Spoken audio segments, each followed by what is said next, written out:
तो विजय जी आपसे शुरुआत करते हैं, ये जो मोहन भागवत जी ने कहा है इसका क्या अर्थ आप निकालते हैं?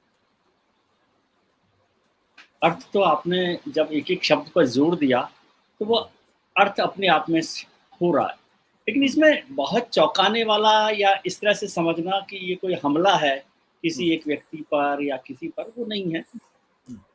जो संघ की विचारधारा है उसका ये आधार है पूरा बयान, क्योंकि संघ में व्यक्ति प्रधान होना उचित नहीं लगता, व्यक्ति को सर्वोच्च मानना, सेवा की भावना, कर्म में करते रहना, ये सब बातों का जिक्र होता है, लेकिन उसकी टाइमिंग बहुत महत्वपूर्ण है।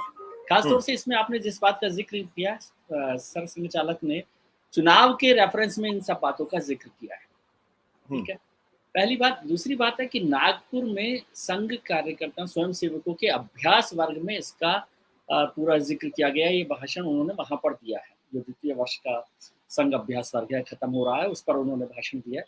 यानी कि संघ की जो फ्यूचर लीडरशिप है उसको संबोधित कर रहे हैं वो, लेकिन इसका रेफरेंस मोटे तौर पर भारतीय जनता पार्टी है। भारतीय जनता पार्टी की चुनावों में भूमिका, और जो चुनाव अभी 2024 के लोकसभा चुनाव हुए उसमें किस तरह की कटुता भी आई, किस तरह की बयानबाजी भी हुई, उन सब का जिक्र भी स्वयंसेवक के ध्यान में रखते हुए और पार्टी को ध्यान में रखते हुए सरसंघ चालक ने किया है। लेकिन इसे निजी हमले के तौर पर नहीं देखना चाहिए। ये एक तरह से मोहन भागवत साहब कह रहे हैं कि संघ की विचारधारा से ये सब चीजें मेल नहीं खाती है और हमें कोर्स करेक्शन की जरूरत है।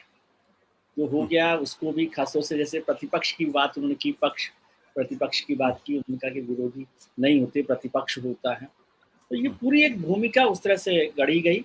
और बार बार एक बात का जिक्र हुआ, पिछले दिनों भी हुआ संघ में, जब ये भारतीय जनता पार्टी में बहुत सारे लोगों को शामिल किया गया तो काफी चर्चा हो रही थी कि भ्रष्ट लोगों को, करप्ट लोगों के आरोपी जो लोग थे उनको शामिल किया गया।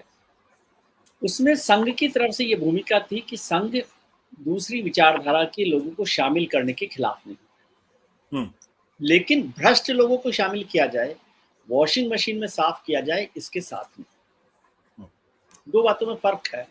यदि कोई ऐसा है जो बाहर विचारधारा से यानी किसी दूसरी पार्टी से है, बल्कि संघ का मत यह है कि ज्यादा से ज्यादा लोग, ज्यादा से ज्यादा विचारधाराओं के लोग उसमें शामिल हों। मगर महत्वपूर्ण बात यह है कि क्या भारतीय जनता पार्टी इसको एक आदेश के तौर पर ले रही है, हिदायत के तौर पर ले रही है, चेतावनी के तौर पर ले रही है, ये सबसे महत्वपूर्ण है।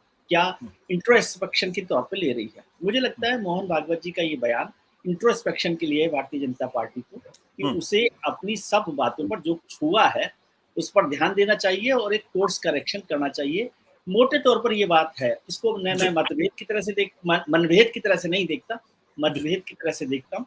और एक गार्जियन के तौर पर जो उनका एड्रेस है वो आपको ध्यान रखना चाहिए। लेकिन और ये उस वक्त ज्यादा महत्वपूर्ण है कि जब आप एक न्यूक्लियर फैमिली से जॉइंट फैमिली में शामिल हो रहे हैं। भारतीय जनता, आप भले ही आज भी मोदी सरकार कह रहे हो, लेकिन वो एनडीए सरकार है, वो एक जॉइंट फैमिली है। तो जॉइंट फैमिली में थोड़ा सा व्यवहार पर और ज्यादा ध्यान देने की जरूरत है।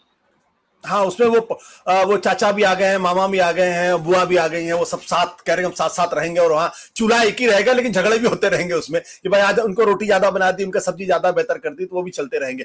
लेकिन विनोद जी क्या, हाँ परिवार साथ रहना। देखिए आरएसएस तो वैसे भी ज्वाइंट फैमिली के कॉन्सेप्ट पे ही काम करता है। सत्य हिंदी का ऐप डाउनलोड करें गूगल प्ले स्टोर पर।